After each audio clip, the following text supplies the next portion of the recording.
Donc nous allons voir le fonctionnement du détecteur LTD-RS8 associé avec le détecteur Lenz LRC120. Donc ici nous avons préparé un montage avec deux cantons qui sont ici séparés par les deux coupures qui sont là. Chaque canton est divisé en deux sections, chaque section correspondant à une coupure sur la rail correspondant à la voie K, donc ici, et nous avons une deuxième coupure ici.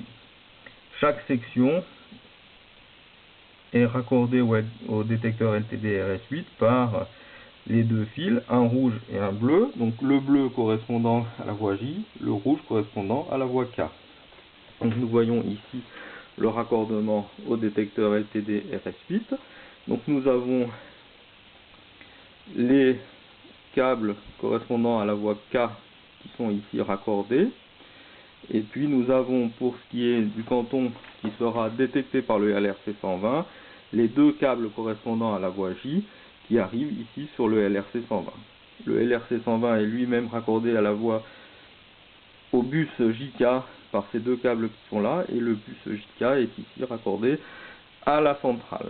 Le LTD RS8 est lui raccordé à la centrale par la rétrosignalisation RS, ici par les deux câbles jaune et bleu qui vont ici sur la centrale. Donc maintenant nous allons montrer comment ça fonctionne. Donc nous allons prendre la locomotive, la placer sur la voie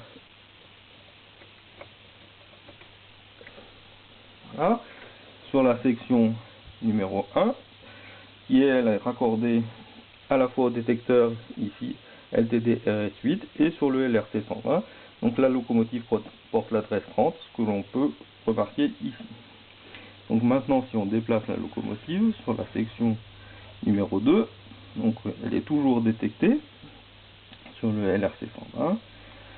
Et si on continue à la déplacer et qu'on arrive sur le canton suivant,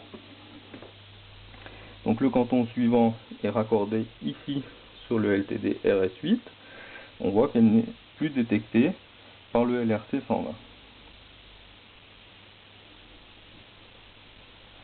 Donc maintenant, si on regarde ce qui se passe sur la commande LH100, donc nous avons la commande LH100, donc nous allons nous mettre sur la position RM, le détecteur LTD RS8 porte l'adresse 65, donc nous voyons apparaître ici que la locomotive est sur la section numéro 5. Donc si maintenant on déplace la locomotive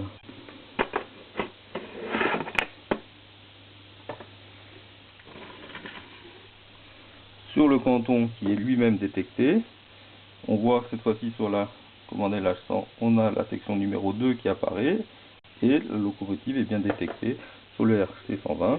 Et puis si on va maintenant sur la section numéro 1, on voit bien apparaître la section 1 et la locomotive qui est toujours détectée sur le LRC120.